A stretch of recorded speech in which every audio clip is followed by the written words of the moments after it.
Have you ever found yourself lying in bed, covered up to your chin, with your phone glued to your face, scrolling through your feed like an archaeologist searching for lost treasures in your timeline? Yeah, your body begging for rest, your brain saying just one more video, and there you are, with your thumb working on turbo mode as if there were a bonus at the end of the digital marathon. Now tell me, why the hell do we do this? Is it modern masochism, a new kind of Olympic sport? Or are we being controlled by some secret force that loves to see humans buzzing at 3 a.m. watching videos of people cutting colored soap? And believe me, there's a secret force. And it's not the FBI. It's your gut. But before we pull back the curtain on this biological drama, let's go through that classic channel ritual. Have you ever smashed the like button like a bag of shriveled potatoes that tricked you yet again? Have you ever subscribed with the same urgency as someone fleeing a zombie virus? And did you press the bell like you were about to lose the last donut in the box? If you didn't, watch out. The monkey from this channel will show up in your room at night, dressed as a nurse with a graph showing your dysregulated dopamine levels. And it won't look pretty. Now let's get to the chaos. What happens when you scroll through your phone before bed? Your brain, that poor thing that just wanted to take a vacation, is bombarded with a rave of blue light, dopamine, useless information, and videos of people mixing Coca-Cola and Mentos inside a watermelon. The result? It goes into hyperactive mode, like a kid after a milkshake with energy drinks. The blue light emitted by your phone completely disrupts the production of melatonin, the sleep hormone. Imagine melatonin as that cool guy at the barbecue who comes in and says, "Let's go to sleep. Guys, tomorrow's early." But when you're staring at your phone, it's like slapping that guy in the face and yelling, "Mind your own business. I'm watching a tutorial on how to make an aquarium using gelatin." Now, combine that with a gut that, yes, also has a biological clock. It's not just a worm digesting lasagna. It's there, communicating with the brain via the bacteria's internal email. And guess what it hates? Exactly, the mess you make when you swap sleep for TikTok. Because when you sleep poorly or go to bed late, your gut can't do the nighttime cleaning it loves. It had set aside the hours from 11 p.m. to 3 a.m. to do that general cleaning. Flush out toxins, organize enzymes, and arrange the lactobacilli in alphabetical order. But then you decide to watch compilations of cats dancing to Beyoncé until 2 a.m. to result, the gut revolts. And since he's passive-aggressive, he doesn't email you to complain. He gives you gas, bloating, irritability, and that feeling of, "I did something wrong," that even Fred can't explain. And worse, this cycle repeats itself. The less sleep you get, the more unregulated your bowels become. And the more unregulated your bowels, the more unregulated your mood, your hunger, and your energy levels. It's like living with a roommate named Brain and another named Gut, and the two of them have gotten into a fight over noise after midnight. Remember that old ad that said, "Your problems are over"? Well, using your cell phone before bed does exactly the opposite. Your problems begin, and no, that's not an exaggeration. Okay, maybe a little, but listen to this. Your gut, besides being the digestive command center, is practically the Tony Stark of your mental health. It produces about 90% of your body's serotonin. Yes, that neurotransmitter that makes you happy, calm, and at peace. Like when you find free Wi-Fi in a public place. Now imagine Tony Stark trying to save the world while you play Candy Crush in bed with the brightness turned up high. He'll freak out. What few people know is that sleep quality and gut health are like Batman and Robin. They work together. They complement each other. But if you decide to become the Joker and wreak havoc on your nighttime routine, your gut responds with madness too.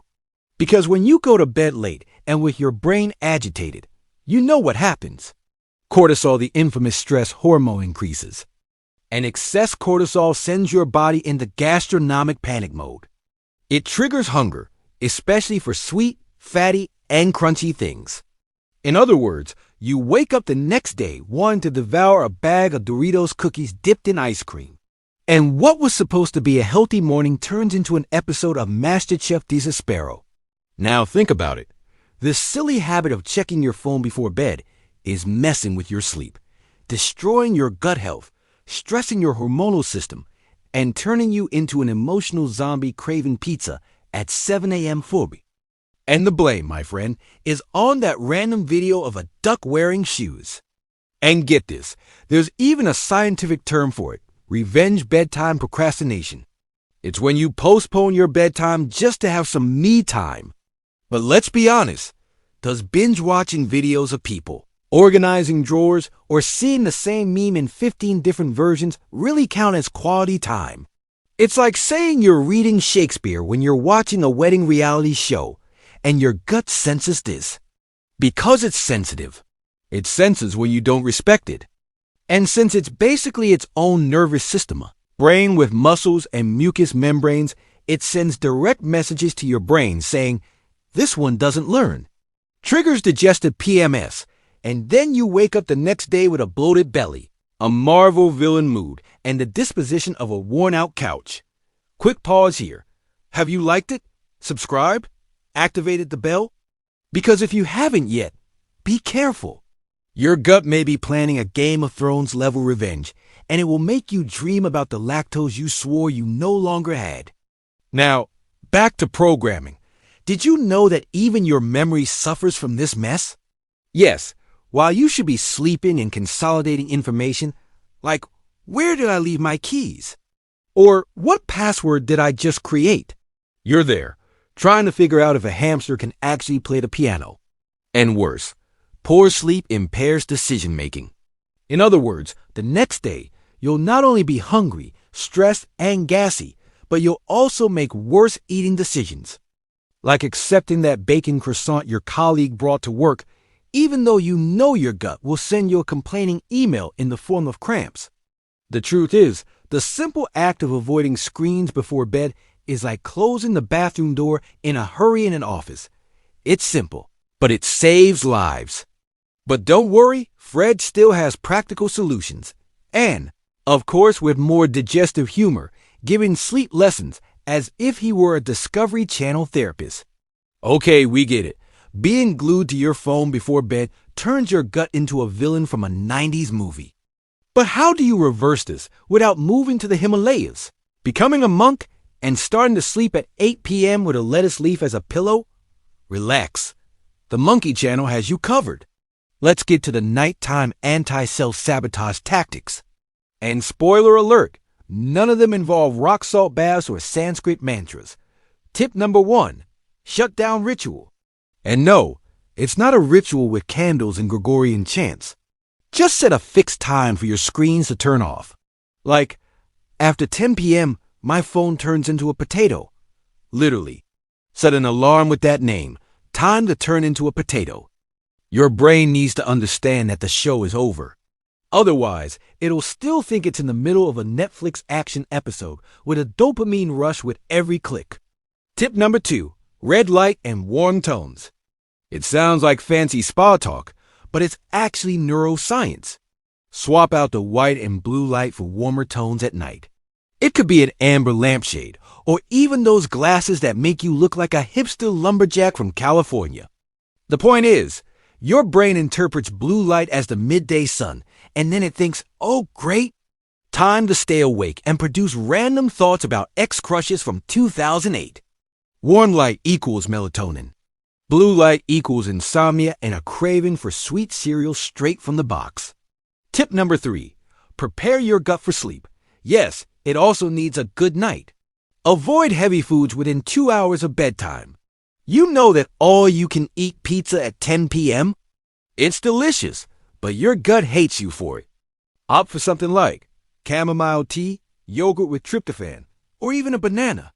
Remember, if your gut doesn't sleep well, it wakes up irritable. And an irritable gut turns your mood into Monday 2.0. Tip number 4, throw your phone away. Literally, create psychological airplane mode. Put your phone to charge on the other side of the room. Better yet, put it in a drawer under a sleeping cat, surrounded by Lego. Any obstacle helps. The goal is to make it difficult to access, because let's face it, if it's within arm's reach, you'll end up watching 19 Korean food videos without realizing it. Tip number 5. Replace endless scrolling with a habit of evolved people. Want a revolutionary idea? Read. That's right. Book. Paper. That old object that still has the power to make your brain think without turning you into a zombie. If you prefer, write down 3 good things about the day in a notebook. Even if it's just, I didn't trip on the stairs, I remembered to drink water, or I didn't eat bread and ice cream today.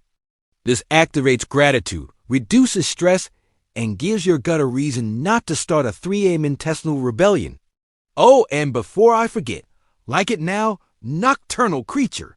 If you've gotten this far and haven't liked, subscribed, or activated the bell, know that your gut is opening an ombudsman to complain about you.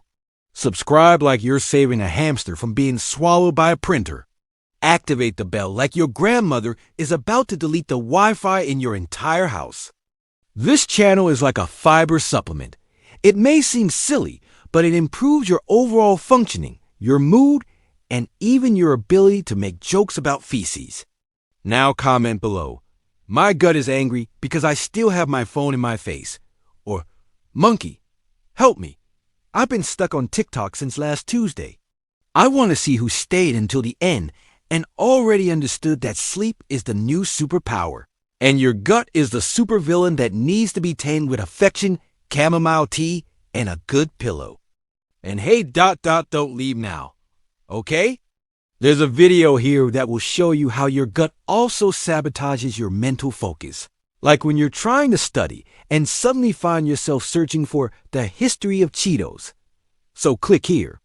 Let's save your mind, your gut, and your digital dignity together. One like at a time.